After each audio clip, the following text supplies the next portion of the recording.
Hello friends, welcome to my channel my unique academy. Friends, आज के इस video में हम लोग डिस्कस करने वाले एक बहुत ही फेमस पोएम है, बहुत ही शानदार पोएम है, the lake isle of Innisfree. और इसको कंपोज किया है विलियम बटलर यीट्स ने। तो आज हम लोग इसको एक्सप्लेन करेंगे। फुल एक्सप्लेनेशन मैं आपको बताऊंगा, लाइन बाय लाइन हिंदी में एक एक वर्ड की मीनिंग बताऊंगा, एक एक लाइन पढ़ाऊंगा, ओके, जैसा आपके बुक में दिया होता है। लेकिन इसके पहले मैं बता दूं आपको कि ये जो the lake isle of Innisfree है, इस पर मैंने एक वीडियो पहले भी बना रखा है। उसमें मैंने आपको इस पोएम के संदेश के बारे में बताया कि इस पोएम का मैसेज क्या है, इस पोएम की थीम समरी क्या है, सेंट्रल आइडिया क्या है, मेन पॉइंट्स क्या हैं, मैंने पूरा बता रखा है उस वीडियो में। ओके, 20-21 मिनट की वीडियो है, उसमें मैंने इस पोएम के बारे में बताया है कि आखिर इस पोएम में आपको पढ़ना क्या है। तो सबसे पहले आप उस वीडियो को देखिए, तब इस वीडियो को देखिए, ताकि आपको अच्छे से और बेहतर ढंग से समझ में आए। अदरवाइज़ आपको ये पोएम थोड़ी सी हो सकता है कठिन लगे, लेकिन अगर आप उस वीडियो को देख लेते हैं तो आपको ये पोएम अच्छे से समझ में आएगी। हालांकि ये पोएम बहुत इजी है, मैं यहाँ पर आपको समझाऊंगा तो भी समझ में आ जाएगी, ऐसी बात नहीं है। अगर आपने नहीं देखी तो भी समझ में आएगी। तो ये जो पोएम है ग्रेजुएशन के स्टूडेंट्स के लिए है, लेकिन जो 9th 10th 12th अगर उनके सिलेबस में तो भी पढ़ सकते हैं।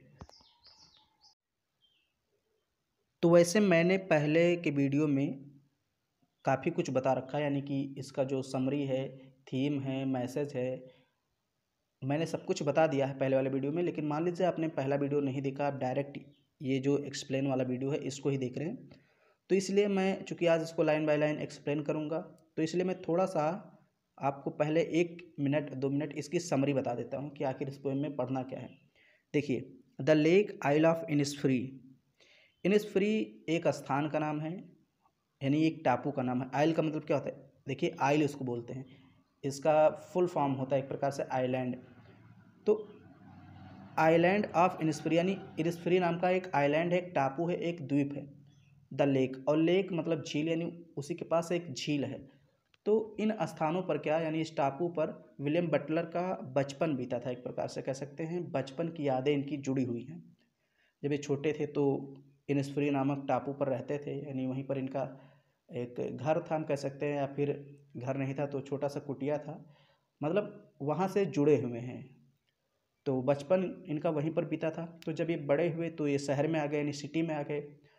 अब जो इनिस्फ्री था वो एकदम नेचर से भरा हुआ था, प्रकृति से भरा हुआ था, हरियाली थी वहाँ। और जब ये शहर आए तो यहाँ शहर में आप जानते हैं कैसा जीवन होता है, भौतिकवादी जीवन, यानी प्रदूषण से एकदम भरा होता है हम कह सकते हैं, शोर शराबे से भरा होता है शहर। तो यहाँ से काफ़ी बोर हो गए, मतलब अब इनका यहाँ पर मन नहीं लगता था शहर में। तो ये फिर इच्छा दोबारा व्यक्त करते हैं कि अब काश मैं फिर अपने उस टापू पर चला जाऊँ, इनिस्फ्री नामक जो टापू है, द्वीप है, उस झील के पास चला जाऊँ। और इच्छा व्यक्त करते हैं कि वहाँ पर जाऊँगा तो मैं क्या क्या करूँगा। तो यही सारी चीज़ें इस पोएम में बताई गई है कि मैं उस टापू पर जाऊँगा तो एक छोटा सा घर बनाऊँगा, सेम की बीज बोऊँगा, मतलब क्या क्या करूँगा, शहद का छत्ता वहाँ पर होगा, सब कुछ बताते हैं। मैं आपको पोएम पे डायरेक्ट लेकर चलता हूँ। अब देखिए, बहुत आसान पोएम है और मात्र इसमें 12 लाइनें हैं। कह रहे हैं, आई विल अराइज, मैं उठूँगा, एंड गो नाउ, और अब चला जाऊँगा।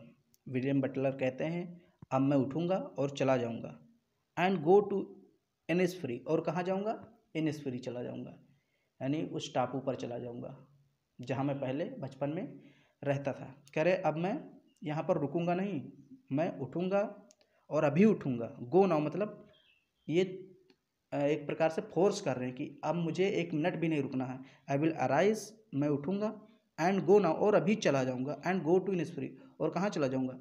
इनिस्फ्री चला जाऊँगा, यानी उस टापू पर चला जाऊँगा जहाँ पर झील वगैरह है। एंड, और अ स्मॉल कैबिन, एक छोटा सा कैबिन बिल्ड बनाऊँगा देयर, वहाँ पर एक छोटा सा कैबिन बनाऊँगा। कैबिन का मतलब होता है एक झोपड़ी आप कह सकते हैं, छोटा सा घर। जैसे जंगल में अगर आप हॉरर मूवी देखते हैं, जिसे कहते हैं डरावनी फिल्में अगर देखते हैं, तो जंगलों में अक्सर एक छोटी सी कुटिया होती है, लकड़ी की बनी होती है और मिट्टी से बनी होती है। तो वहीं पर मैं चला जाऊंगा यानी कि इनिसफ्री, और ऐसी ही कुटिया बना लूँगा, एक कैबिन छोटा सा घर बना लूँगा।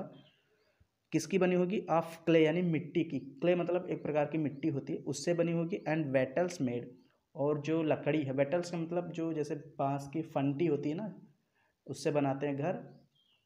तो उस वेटल और क्ले से मैं एक घर बनाऊंगा, यानी लकड़ी और मिट्टी से एक घर बनाऊंगा और वहाँ पर चला जाऊंगा, रहूंगा। और क्या क्या करूंगा, ये मतलब इच्छा व्यक्त कर रहे हैं, कल्पना कर रहे हैं। अभी बैठे तो ये शहर में है, लेकिन इच्छा कर रहे हैं कि मैं जाऊंगा, या मान लीजिए मैं चला गया तो वहाँ पर क्या क्या करूंगा। 9 bean rows I will have there, मेरे पास वहाँ पर क्या होगा? 9 बीन रोज, 9 मतलब 9, बीन का मतलब सेम, रोज का मतलब पंक्तियाँ। पंक्ति मतलब क्यारी, जैसे गांव में बोलते हैं ना क्यारी, जब हम आलू बोते हैं या कोई चीज़ ऐसी बोते हैं तो उसमें क्या होता है, क्यारियाँ होती है, ऐसे नाली नुमा होती है ना, पंक्ति नुमा। तो वहाँ पर मैं 9 सेम की क्यारियाँ भी लगाऊंगा। विल आई हैव देयर मतलब मेरे पास वहाँ होगा, मतलब मैं उसको लगाऊंगा। होगा मतलब क्या, लगाऊंगा तभी तो होगा। तो अब ये जाएंगे टापू पर, तो वहाँ ऐसे तो है नहीं कि इनको सब सामान मिल जाएगा खाने पीने के लिए, कुछ खेती बाड़ी करेंगे, सब्जी वब्जी बोएंगे। तो वही कह रहे हैं, मैं वहाँ पर 9 सेम की पंक्तियाँ लगाऊंगा। सेम कह सकते हैं आप, कुछ ऐसी फलियाँ, फलियाँ का मतलब जिसमें कुछ बीज रहते हैं ऐसे लाइन से, ऐसी सब्जी वहाँ पर मैं बोऊंगा। 9 पंक्तियाँ होंगी। A hive for the honey bee, और ए हाइव एक छत्ता भी होगा, छत्ता फॉर द हनी बी यानी मधुमक्खियों का, यानी एक वहाँ पर एक मधुमक्खी वाला छत्ता भी होगा। गाँव में अक्सर ये सब सारी चीज़ें होती हैं। तो एक प्रकार से वो विलेज एरिया में जाना चाहते हैं, प्रकृति से जुड़ना चाहते हैं, क्योंकि वो जो शहर का भौतिकवादी जीवन है उससे काफ़ी परेशान हो गए, उनको अच्छा नहीं लगता, प्रकृति के साथ वो जाना चाहते हैं। इसलिए कह रहे हैं वहाँ पर मैं जाऊँगा, घर बनाऊँगा, सेम के बीज बोऊँगा, और वहाँ पर मधुमक्खी का छत्ता भी होगा। और आगे क्या है, एंड और लिव रहूँगा, एलोन अकेले, in the bee loud glad.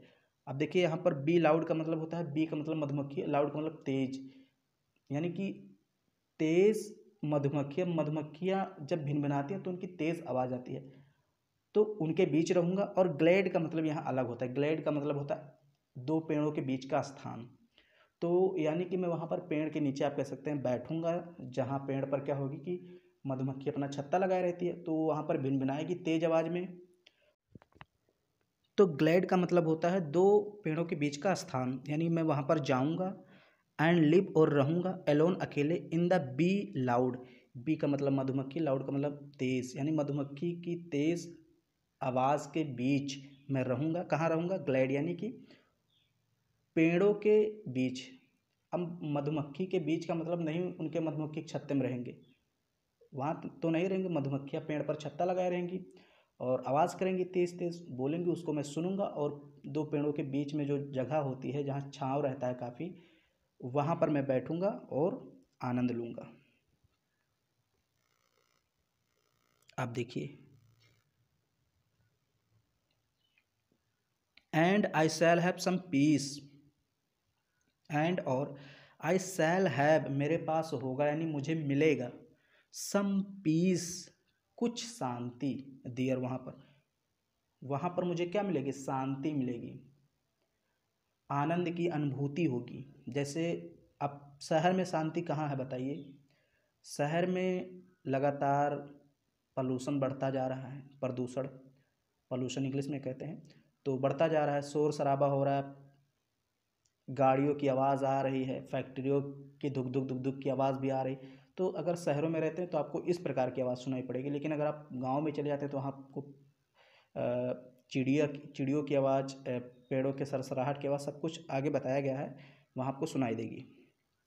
तो कह रहे मैं वहाँ चला जाऊँगा और वहाँ पर मुझे शांति मिलेगी।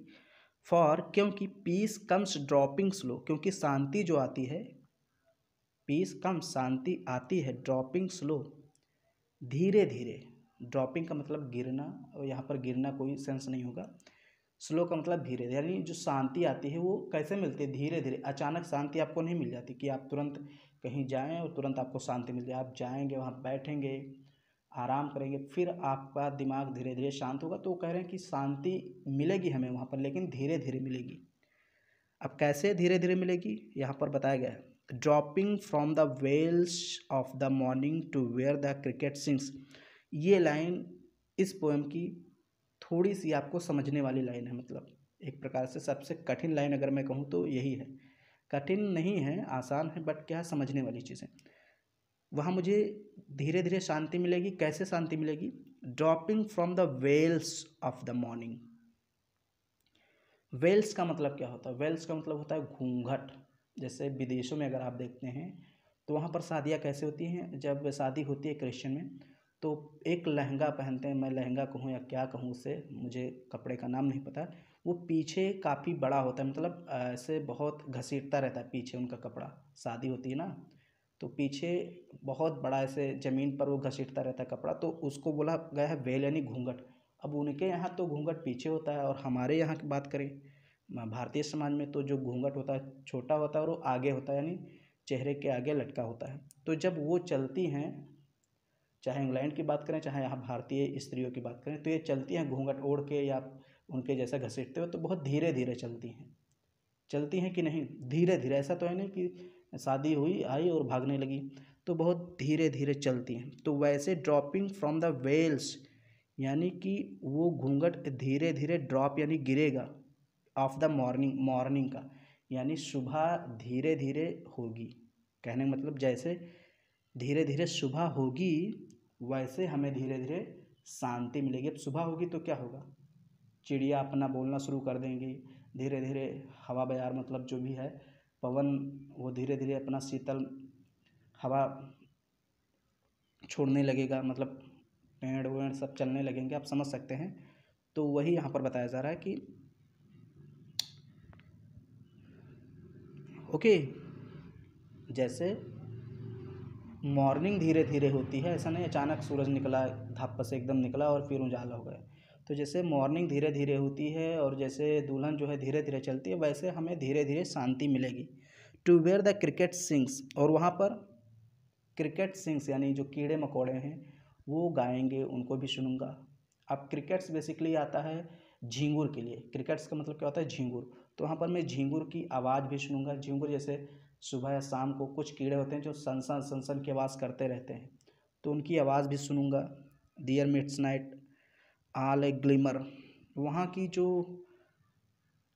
रात होगी, डियर वहाँ की, मिड्स नाइट यानी कि जो रात होगी, ऑल ग्लिमर वो पूरी चमकीली होगी। ग्लिमर का मतलब टिमटिमा रही होगी यानी तारों से भरी होगी।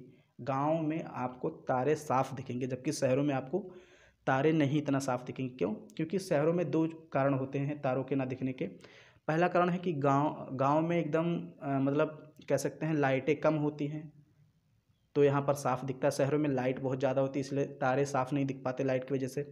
दूसरी चीज़ यह है कि गांव में काफ़ी शहरों में काफ़ी प्रदूषण होता है, यानी फैक्ट्रियों का धुआं जो गैसेस होती है वो ऊपर एक परत बना लेती है जिससे आप साफ नहीं देख सकते आसमान को, और यही चीज़ गांव में नहीं होती इसलिए यहाँ पर आप तारों को देख सकते हैं। तो वहाँ पर कह रहे हैं कि हम तारों से भरा आसमान देखेंगे जो बहुत ग्लिमर कर रहा होगा यानी टिमटिमा रहा होगा, चमक रहा होगा, चमचमा रहा होगा, कुछ भी बोलिए आप।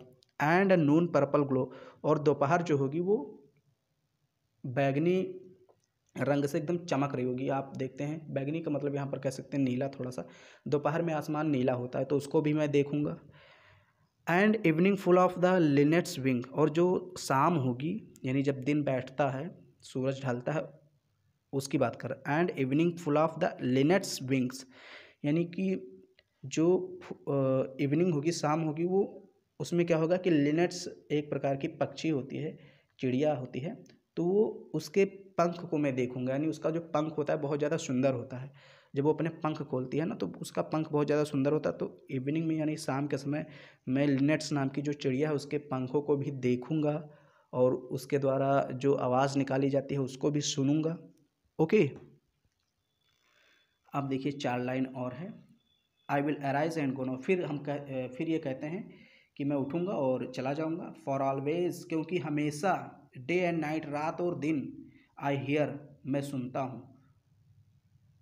लेक वाटर, झील का पानी, लैपिंग, टकराते हुए, विद लो साउंड्स, धीरे धीरे की आवाज़ में, बाय द शोर, तट से। फिर से सुनिए।